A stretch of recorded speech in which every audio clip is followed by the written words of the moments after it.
қазақ тілінің ғылым тілі болуына қазақ тілін білетін әр ғалымның бір жауапкершілігі бар сияқты.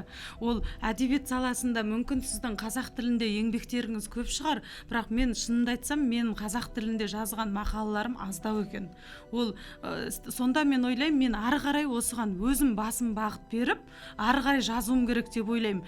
Тіпті біз қазір мына тілдік шектеу жоқ қой, гранттық өтінім бергенде, сол кезде біз қазақ тілінде ғылыми жоба беруіміз керек деп ойлаймын. Мысалы, бұл экономика салаларда бұл қиындау.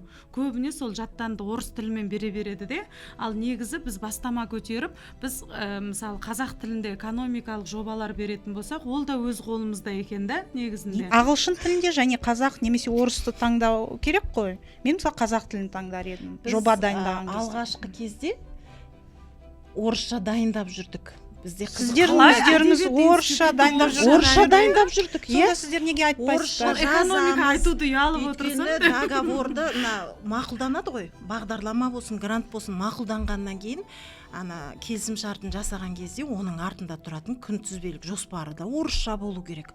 А ол сөзбе-сөз өтініммен бірдей болу керек. Сонда бізді автоматты түрде бізді мәжбүрлеп қойған. Ол кезде үш тілде дайындайтынбыз.